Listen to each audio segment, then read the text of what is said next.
있습니다. 미가 6장 1절부터 8절까지 말씀입니다. 우리 같이 한 목소리로 읽도록 하겠습니다. 너희는 여호와의 말씀을 들을지어다. 너는 일어나서 산을 향하여 변론하여 작은 산들이 내 목소리를 듣게 하라 하셨나니 너희 산들과 땅의 견고한 지대들아 너희는 여호와의 변론을 들으라. 여호와께서 자기 백성과 변론하시며 이스라엘과 변론하실 것이라. 이르시기를 내 백성아 내가 무엇을 내게 행하였으며 무슨 일로 너를 괴롭게 하였느냐. 너는 내게 증언하라. 내가 너를 애굽 땅에서 인도되어 종노릇 하는 집에서 속량하였고 모세와 아론과 미리암을 내 앞에 보냈느니라. 내 백성아 너는 모압 왕 발락이 꾀한 것과 부올의 아들 발람이 그에게 대답한 것을 기억하며 시딤에서부터 길갈까지의 일을 기억하라. 그리하면 나 여호와가 공의롭게 행한 일을 알리라 하실 것이니라. 내가 무엇을 가지고 여호와 앞에 나아가며 높으신 하나님께 경배할까?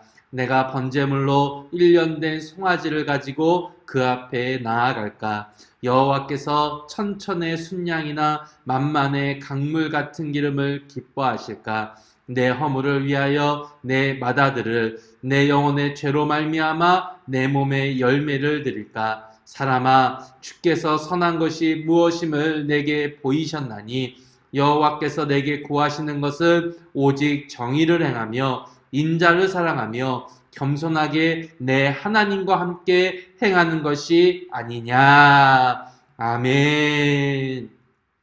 오늘 우리가 함께 묵상하고자 하는 말씀은 미가서의 말씀입니다. 미가서는 하나님이 말씀하신 사회의 정의를 실현하지 못하고 불법과 온갖 악행을 일삼았던 유다를 향하여 거침없는 비난을 퍼부었던 선지자이지요. 그래서일까요? 미가서의 메시지는 아주 강력한 모습으로 우리에게 다가오고 있습니다. 미가 선지자와 같은 시대에 사역했던 선지자가요, 아주 유명한 이사야 선지자입니다. 그런데 내용적으로 그 이사야서와 오늘 이 미가서가 견줄 정도다라고 신학자들은 이야기를 합니다. 그래서 신학자들은요, 이 미가서를 향하여 작은 이사야서다라고 부를 정도예요. 분량은 이사야서의 10분의 1밖에 되어지진 않지만 내용적으로는 이사야만큼의 명확하고 호소력 깊은 말씀이 담겨져 있기 때문에 그렇습니다. 또 한 가지 특징이 있습니다. 이사야 선지자는요, 계급적으로, 그 당시 사회 계급적으로 상류층에 속하는 선지자였습니다. 그래서 이사야의 메시지는 사회 윤리뿐만이 아니라 정권과 외교 정책과 왕족들의 문제까지 모두 다 포함을 하고 있어요. 그런데 미가는 그렇지가 않습니다. 미가는 시골에 살던 서민 출신의 선지자로 알려져 있습니다. 그러기에 그의 메시지는요, 철저히 서민의 관점에서 외쳐지고 있다라는 특징이 있습니다. 특별히 하나님의 공의를 잃어버린 유다로 인하여 엄청난 불이익을 당하고 있는 서민들의 현실을 바라보며 하나님의 공의와 하나님의 정의가 반드시 실현되어져야 살아갈 수 있다라는 믿음이 그에게 있었다라는 것이지요. 미가가 살던 시대의 지도층들의 모습을 미가는 이렇게 기록하여 주고 있었습니다. 우리 함께 2장 1절, 2절 말씀을 같이 한번 읽어보도록 하겠습니다. 그들이 침상에서 죄를 꾀하며 악을 꾸미고 날이 밝으면 그 손에 있으므로 그것을 행하는 자는 화 있을진저 밭들을 탐하여 빼앗고 집들을 탐하여 차지하니 그들이 남자와 그의 집과 사람과 그의 산업을 강탈하도다. 말씀처럼 지금 사회 지도층들이요, 하나님이 세워주셨던 기준을 완전히 버려버립니다. 그리고 자신들의 이익을 위하여 그 이익을 어떻게 하면 최대로 내가 가져갈 수 있을까만 생각을 하지요. 그리고 자신들이 이미 가지고 있었던 그 권력을 이용하여 힘없는 백성들에게서 모든 것을 강탈하고 있습니다. 강탈하는 것에서 모자라서 침상에 있을 때마다 어떻게 더 많이 뺏을까라는 것만 궁리를 하고 있었다라고 미가 선지자가 이야기를 하지요. 그런데 이것이 단순히 권력층, 귀족들만의 문제는 아니었습니다. 우리 지난주 요나서를 묵상하면서 읽었었던 미가서 3장 5절의 말씀에서 당시 선지자라고 불렸던 사람마저도 동일하게 악한 삶과 행동을 일삼았다는 것을 우리는 확인하였었지요. 다시 한번 우리 3장 5절 6절 말씀을 같이 한번 읽어보도록 하겠습니다.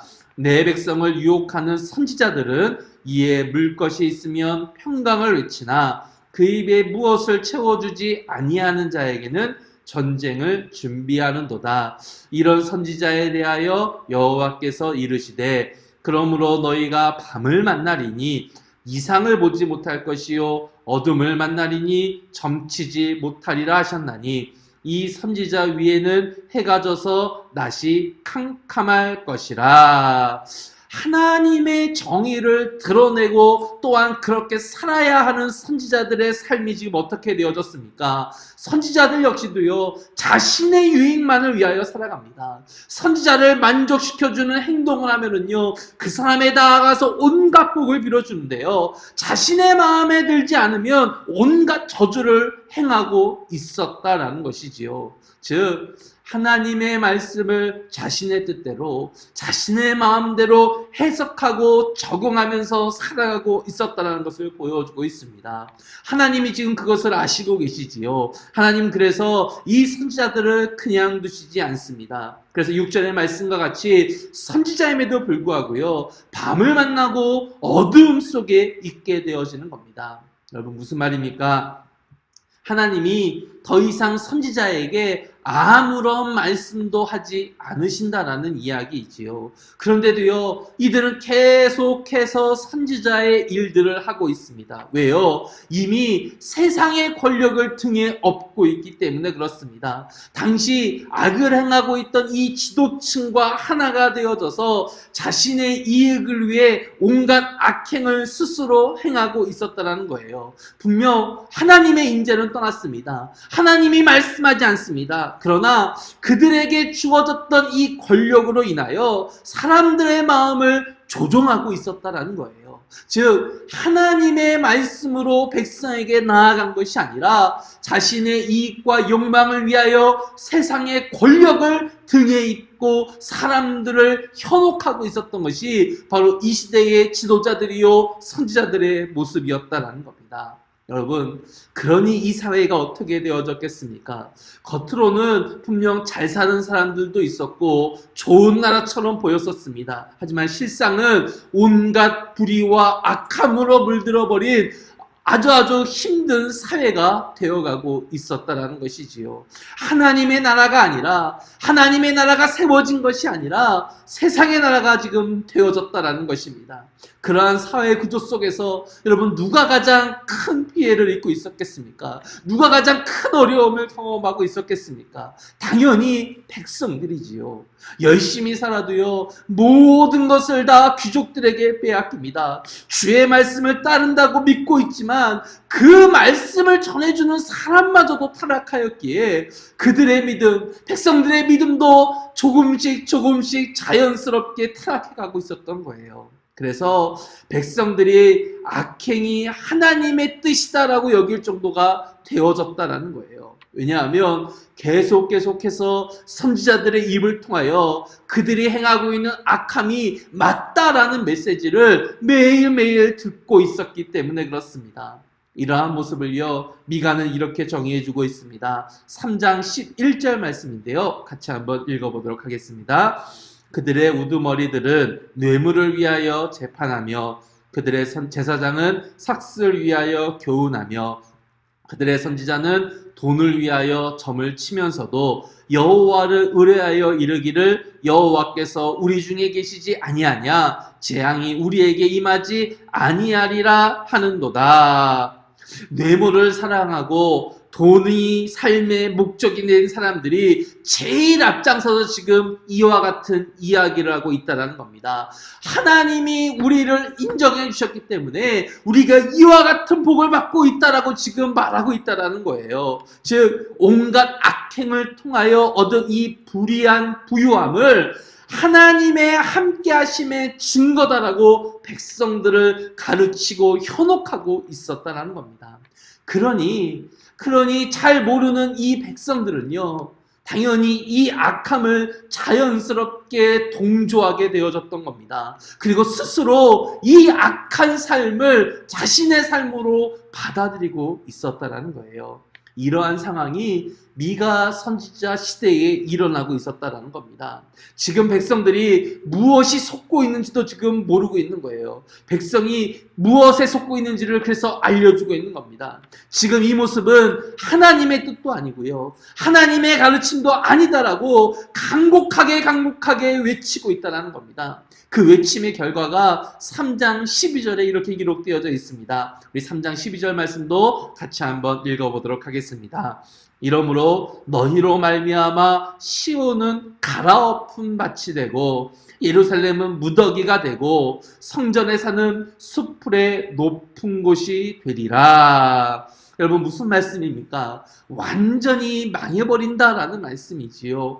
하나님의 말씀을 오해한 결과가 지금 이것입니다. 세상이 말하는 성공과 부유함만을 따라가기 위하여 온갖 악행을 일삼는 삶의 결론이 바로 이와 같다라는 것을 우리에게 보여주고 있어요. 완전히 갈아엎기 전에는 절대로 회복할 수 없는 상태, 그것이 지금 유다 백성들의 상태였다라는 것이지요.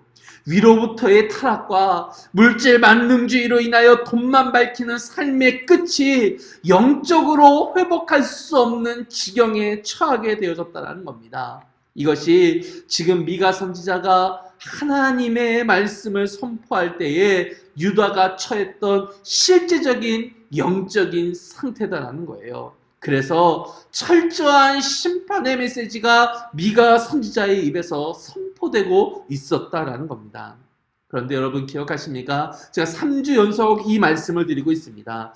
하나님의 마음이 심판이 외쳐지는 이런 상황 속에서 하나님의 마음은 어디에 있겠는가라는 것이지요. 여러분 심판이겠습니까? 아니면 다른 곳에 하나님의 마음이 있겠습니까? 우리는 이 답이 되는 근거를요, 오바댜서와 요나서로 이어지는 구조를 통하여서 찾을 수 있다라고 말씀을 드렸었지요. 하나님이 지금의 악행과 죄악을 지적하시고 심판하시는 그 이유가 무엇이다라고 여러분 말씀드렸습니까?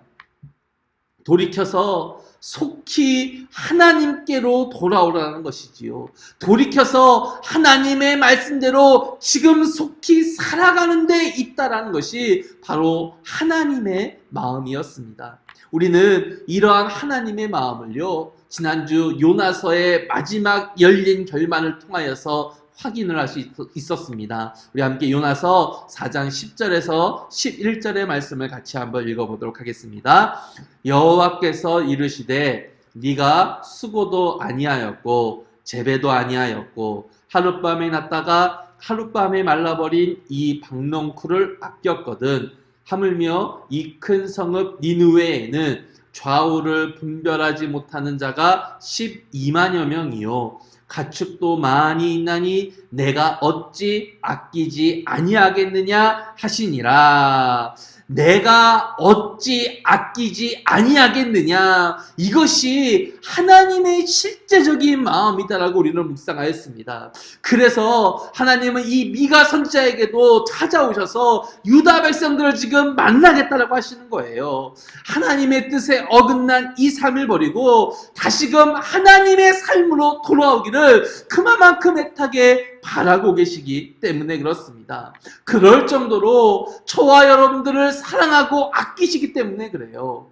하나님의 심판을 경고하시는 이유가 바로 여기에 있습니다. 심판이 주 목적이 아니고요. 다시금 하나님의 백성답게 살도록 회복하여 돌이키라는 것이 하나님의 주된 목적이다라는 것이지요.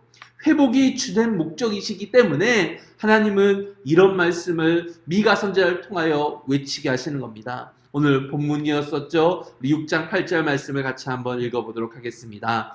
사람아, 주께서 선한 것이 무엇임을 내게 보이셨나니 여호와께서 내게 구하는 것은 오직 정의를 행하며 인자를 사랑하며 겸손하게 내 하나님과 함께 행하는 것이 아니냐.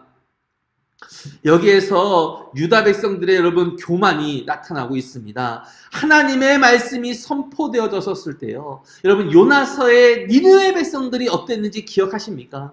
3일 동안 전해야 하는 그 성읍에서 단 하루만 심판의 말씀을 전했음에도 불구하고요. 니느웨 백성들이 회개하기 시작합니다. 그리고요. 그들은 자신이 행하고 있던 악행에서 바로 돌아섭니다. 더 놀라운 것은요. 이들에게 용서가 선포된 것도 아니었다는 거예요. 요나서 3장 9절을 한번 같이 읽어보도록 하겠습니다. 하나님이 뜻을 돌이키시고 그 진노를 그치사 우리가 멸망하지 않게 하시리라. 그렇지 않을 줄을 누가 알겠느냐 한지라. 여러분, 니느웨 백성들이 회개를 했는데요. 하나님의 용서가 먼저 있었던 것이 아니다라는 겁니다. 그런데 이들은요, 일단 자신들에게 선포되어진 하나님의 말씀을 듣고요. 일단 삶을 바꾸어 버립니다. 그리고 하나님의 용서를 소원하기 시작을 해요. 그런데 정작 하나님의 백성인 유다 백성들은 여러분 어떻습니까? 하나님의 메시지가 지금 선포되어졌어요. 그런데 이들은 악행에서 돌아가지 않습니다. 오히려 악행에서 떠나는 것이 아니라 하나님과 변론을 하기 시작을 합니다. 하나님, 우리에게 왜 그러십니까? 라고 되묻기 시작을 해요. 그리고 한다는 말이 더 많은 제사를 드리며 하나님 그럼 좋아하시겠습니까? 더 많은 헌신을 하는 것을 하나님 원하시는 겁니까? 라는 이야기를 합니다. 여러분, 이것이 유다가 가지고 있었던 교만이다라는 거예요. 왜냐하면 이들은요, 하나님의 마음마저도 돈과 물질로 살 수 있다라고 믿고 있었기 때문이다라는 겁니다. 아니, 하나님이요, 어쩌면 돈보다도 못한 분으로 여기고 있었다라는 거예요. 그래서 하나님이 그런 분이 아니다라고 말하시면서요, 지금 유다 백성들이 행하는 악행과 불의와 하나님을 업신여기는 그 삶에서 돌이키는 것이 먼저다라고 엄중히 경고하고 계신 겁니다. 여기까지의 말씀과 상황을 보시면은요, 미가 시대의 모습과 지금 우리가 살고 있는 이 사회의 모습이 상당히 많이 닮아 있다라는 것을 확인할 수가 있을 겁니다. 우리의 지금도요, 사회적인 격차가 엄청나게 벌어졌습니다. 그렇죠? 여러분 뉴스를 보셔서 아시겠지만 서울의 아파트 한 채 값이 10억은 싸다라고 할 정도의 금액이 되어졌지요. 그런데 여러분, 사회 초년생이 어느 세월에 그런 돈을 벌 수 있겠습니까? 연봉 5천만 원이면 되게 많이 받는 거지 않습니까? 연봉 5천만 원을 한 푼도 안 쓰고 20년을 모아야 벌 수 있는 돈이 10억이더라고요. 즉, 일반 사람들은 생각할 수도 없는 격차가 이미 발생하였다는 겁니다. 그런데 가진 자들은 이것도 부족하다고 더 가지려고 하지요. 그런데 여러분, 그 방법들을 보시기 바랍니다. 지금도 수많은 뉴스를 장식하는 그 불법의 사실들을 보시기 바랍니다. 참 희한한 것은요, 그러한 돈이 있으면 그러한 불법도 대수롭지 않게 넘어가더라고요. 이것이 지금 우리의 삶의, 사회의 실제적인 모습이지 않습니까? 여러분 사회만 그래요? 아니지요. 교회도 동일하더라고요. 교회가 커지면 커질수록 가장 먼저 나타나는 문제 중에 하나가 무엇입니까? 재정 문제지요. 지금도 많은 대형 교회들이 재정 문제로 인하여 수많은 논란 가운데 있습니다. 왜 교회가 여러분 세습이란 것을 하겠습니까? 결국에는 돈 문제로 귀결되어지잖아요. 그것을 놓치고 싶지 않은 욕망이 있었지 않습니까? 그러한 모습을 바라보는 일반 국민들의 마음이 여러분 어떻습니까? 비판도 하고 잘못되었다고 소리를 높이지만요, 실제 악한 방법이라 하더라도 그것이 나에게 유익으로 다가온다면 그 악함을 쉽게 행하는 것이 우리의 모습입니다. 여러분, 왜 유명한 인사들이 자꾸만 언론에 오르고 있겠습니까? 비슷한 이유예요. 점점 그러한 사회적 상황 속에 우리 모든 사람들이 조금씩 물들어가고 있다는 겁니다. 그런데 문제는요, 이것이 그 누군가의 문제, 그 누군가 어떤 조직의 문제에서 끝나는 것이 아니다라는 겁니다. 성경은 이것이 지도자들이나 특정한 사람들의 문제로 끝나고 있다라고 이야기하지 않고요, 결국에는 모든 백성들이 같이 경험하는 문제다라고 이야기를 하고 있어요. 왜냐하면 이 모습이 결국 모든 사람들의 마음에 영향을 미치기 때문에 그렇습니다. 그런데 여기서 미가 선지자의 해결 방법은 조금 달라요. 소위 밑에서부터의 개혁을 이야기하고 있다는 겁니다. 우리 함께 미가서 7장 11절의 말씀을 우리 같이 한번 읽어보도록 하겠습니다. 내 성벽을 건축하는 날, 곧 그날에는 지경이 넓혀질 것이라. 여러분, 성벽을 건축하는 날이란 무너진 예루살렘 성벽이 재건되어지는 것을 의미하지요. 그런데 우리가 느헤미야서를 통해서 묵상하였듯이 이 성벽이 여러분 누구의 손으로 재건되어집니까? 일반 백성들의 손에서 세워지고 있습니다. 수많은 방해들이 있었지만요, 백성들의 자발적인 헌신과 참여로 인하여서 이 성벽이 완성되어집니다. 오랜 세월 동안 방치되었던 그 성벽이 함께하는 백성들의 손으로 인하여 단시일 만에 완성이 되어지지요. 마찬가지입니다. 지금 미가 선지자가 바라는 하나님의 정의 실현이 바로 이런 거예요. 아무리 보아도 사회 구조가 바뀌지 않는데 나만 뭐하러 그렇게 고리타분하게 살아야 하는가라는 의문을 가질 수가 있습니다. 그런데 사회의 변화는요, 바로 변화된 사람 한 명이 모여야 가능하다는 거 아닙니까?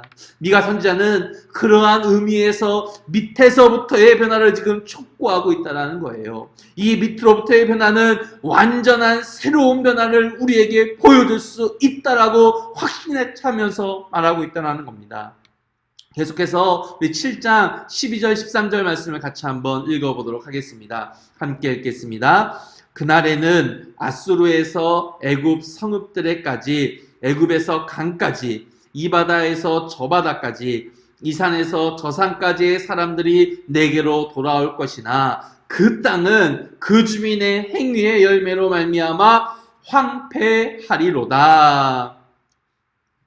백성들의 변화로 인하여 성벽이 재건되어질 때 세계 사방에서 사람들이 이 성벽 안으로 몰려온다고 이야기합니다. 왜요? 바로 이곳에 하나님의 정의가 새롭게 선포되어지는 회복의 시온이 되어질 수 있기 때문에 그렇습니다. 그리고 어떤 일이 병행해서 일어나게 되어집니까? 하나님의 공의와 정의가 선포되어진 이 성은 온전해지는데요, 그렇지 않은 다른 주변의 나라들은 그들의 변하지 않는 악행 때문에 황폐하게 되어진다라고 우리에게 알려주고 있습니다. 여러분, 무슨 말입니까? 백성들 한 명의 변화가 그 어떤 나라의 힘보다도 더 강력하다는 것을 우리에게 알려주고 있는 거예요. 그러니 이러한 하나님의 말씀을 들은 사람이라면 그가 어떠한 신분의 사람이든지 상관없이요, 하나님의 정의를 위하여, 하나님의 공의를 위하여 삶을 살아내라라는 것입니다. 그리고 그 삶에 가진 힘과 파워가 얼마나 크고 위대한지를 믿음의 눈을 들어서 확인해 보라라는 이야기이지요. 분명 나 혼자만의 변화로는 미약해 보이는 것이 사실입니다. 아니, 미약합니다. 그러나 이 변화의 이유가 하나님의 말씀이라고 한다면 절대로 미약하지 않다라는 거예요. 왜요? 살아계신 하나님이 함께하고 있는 변화이기 때문에 그렇습니다. 이 말을 조금 더 확장시키면 꿈의 교회, 다른 교회보다 작고 볼품없어 보이는 개척교회이지요. 우리가 무슨 일을 하든지 솔직히 눈에 들어오는 것은 하나도 없습니다. 그러나 우리가 주님의 뜻을 이루기 위하여 행하는 그 일은요, 절대로 작지 않다라는 거예요. 주님의 이름을 드러내기 위하여 성경이 말하고 있는 교회의 사명을 다하는 것이 결단코 미약하지 않다라는 것입니다. 온 세상이 다 알 수 있을 만큼 크고 위대한 사역이 되어진다는 거예요. 왜냐하면 주님이 바라시고 주님이 원하시는 정의와 공의가 담겨있는 사역이라면 하나님이 함께 행하시는 위대한 사역이 되어질 수 있기 때문에 그렇습니다. 그러니 저와 여러분들은 이러한 하나님의 약속을 의지하여 성경에서 말하는 이 온전함을 더욱더 드러내기 위해 최선을 다해야 한다는 것이지요. 그것이 바로 꿈의 교회가 이곳 이 땅에 세워진 이유이며 이곳에서 저와 여러분들이 감당해야 할 사명이다라는 것입니다. 하나님은 우리가 작지만 스스로 하나님의 뜻에 따라서 공의와 정의를 행하고요, 하나님의 동행하는 인생을 살아갈 때 특별한 은혜를 우리에게 부어주신다라고 분명하게 약속하여 주십니다. 그것이 마지막에 있는 말씀인데요, 우리 함께 7장 18절에서 20절 말씀을 같이 한번 읽어보도록 하겠습니다. 함께 읽겠습니다. 주와 같은 신이 어디 있으리이까? 주께서는 죄악과 그 기업의 남은 자의 허물을 사유하시며 인애를 기뻐하심으로 진노를 오래 품지 아니하시나이다. 다시 우리를 불쌍히 여기셔서 우리의 죄악을 발로 밟으시고 우리의 죄를 깊은 바다에 던지시리이다. 주께서 옛적에 우리 조상들에게 맹세하신 대로 야곱에게 성실을 베푸시며 아브라함에게 인애를 더하시리라. 아멘. 이 말씀으로 미가는 이 세상에 여호와 같은 분이 없다라는 것을 노래하며 하나님의 성품 몇 가지를 우리에게 알려주고 있습니다. 그 첫 번째로는요, 하나님은 죄를 용서하여 주시는 분이다라는 거예요. 인간의 가장 근본적인 문제이자 가장 해결하기 어려운 문제인 이 죄의 문제가 하나님에게 있어서는 아무런 문제가 되지 않습니다. 미가는요, 하나님께서 어떠한 죄라도 용서할 수 있다는 점을 강조하기 위해서요, 죄악, 허물이라는 이 세 개의 단어를 사용하고요, 또한 복종하다, 지나가다, 던지다라는 동사를 사용하여서 하나님이 죄를 정말로 이기실 수 있는 분이다라는 것을 우리에게 알려주고 있다는 것을 주목하시기 바랍니다. 두 번째 성품이 있어요. 두 번째 성품은 하나님의 진노가 있지만 그것은 잠시뿐이다라는 사실입니다. 인간이 죄를 짓게 되어지면요, 하나님은 분명히 진노하시고 분노하십니다. 그러나 하나님의 분노는요, 하나님의 자녀를 향한 하나님의 분노는요, 절대로 오래가지 않는다는 사실이에요. 하나님의 분노는요, 사람들의 생명을 죽일 수 있기 때문에 그렇습니다. 그런데 하나님은 여러분들 아시다시피 우리를 죽이려고 오신 분이 아니시지 않습니까? 우리를 살리시려는 분이 바로 하나님이세요. 그러니 하나님의 분노는 절대로 오래가지 않는다는 사실을 잊지 마시기 바랍니다. 세 번째 하나님의 성품은요, 사랑을 베푸는 것을 즐거워하신다는 사실을 알려주고 있어요. 하나님은 하나님은 그의 백성들과 뗄 수 없는 언약으로 연결되어 계신 분이십니다. 그러기에 하나님은 그의 백성들에게 인애 베푸시는 것을 너무나도 원하고 계세요. 여러분, 창세기부터 구약 전체, 아니 신약 전체, 아니 지금 이 시간까지 하나님이 얼마나 우리를 사랑하고 계시는지 계속해서 보여주시는 그 이유가 무엇이겠습니까? 우리를 그만큼 사랑하신다는 것이지요. 네 번째 하나님의 성품은요, 하나님께서는 용서받은 백성들에게 자비를 베풀어 주신다는 사실이지요. 이 말은 그만큼 우리를, 저와 여러분들을 소중하게 돌보아 주신다는 의미입니다. 이것이 지금 우리를 향한 하나님의 마음이다라는 거예요. 그리고 끝으로 하나님은 용서하신 죄에 대해서는 더 이상 기억하지 않으신다는 겁니다.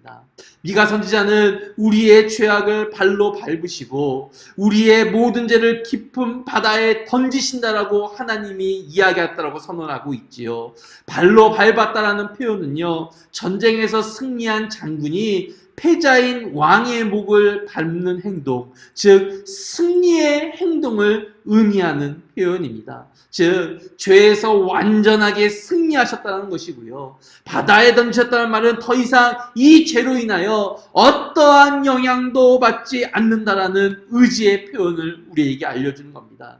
이러한 은혜와 공의와 정의를 행하며 살아가는 하나님의 백성들에게 이와 같은 하나님의 성품이 덧입혀진다는 거예요. 왜냐하면 성도로서 이러한 삶을 살아가는 것이 그만큼 하나님을 닮아가는 것이며 하나님의 뜻을 이루는 것이며 하나님의 의지에 동참하는 것이기 때문에 그렇습니다. 그래서 이 뜻을 이룰 수 있는 힘과 능력을 알려주시고 보여주시기 위하여 하나님의 자녀인 우리에게 하나님의 성품을 덧입혀 주시는 겁니다. 이 성품을 덧입혀 주셨기 때문에 우리가 하나님의 뜻을 이루며 살아갈 수 있는 위대한 그리스도인이 되어지는 것이지요. 사랑하는 꿈의 교회 성도 여러분, 오늘 말씀의 이야기를 반드시 기억하는 우리가 되어지기를 소망합니다. 이 말씀이 하나님의 백성인 유다 사람들에게 전해졌습니다. 그런데 그 나라가 하나님의 뜻과는 전혀 다른 악함의 삶을 살아갔지요.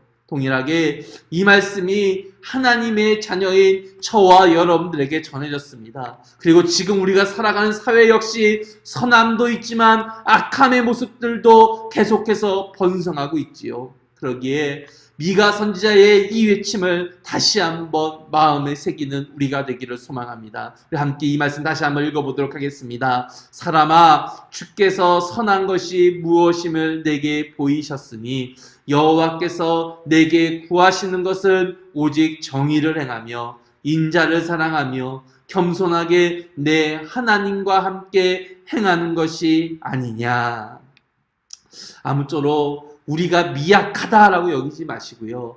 하나님이 함께 하심으로 인하여 하나님의 능력을 소유한 자로 믿으시는 저와 여러분들이 되기를 소망합니다. 그리하여 하나님이 우리에게 원하시는 정의와 이웃사랑과 하나님과의 동행을 이루어낼 수 있음을 깨닫고요. 실제로 그 삶을 살아감을 통하여서 하나님의 놀라운 성품을 우리의 심령 가운데 담을 수 있는 제가 되고 여러분들 되시기를 주님의 이름으로 축원드립니다. 우리 함께 기도하도록 하겠습니다. 사랑의 하나님 아버지 감사드립니다. 오늘 이 수요일 말씀을 통하여서 하나님이 우리에게 원하시는 것이 공의를 행하며 이웃을 사랑하며 하나님과 동행해야 한다는 것을 알게 하여 주심을 감사드립니다. 하나님, 이것이 우리가 할 수 있는 일이기에 하나님께서 이 일을 하겠다라고 결심하며 실제의 삶을 살아가는 자에게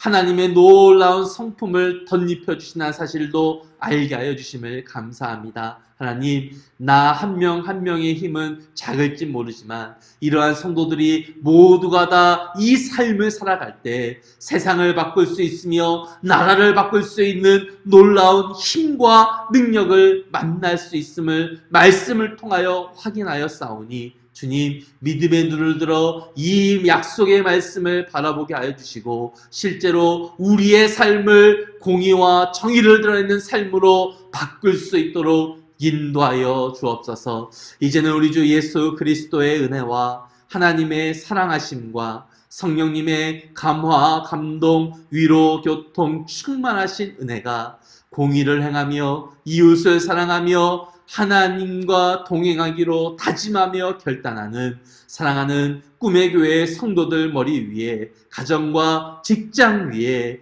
이제부터 영원토록 함께 있기를 축원드리옵나이다. 아멘.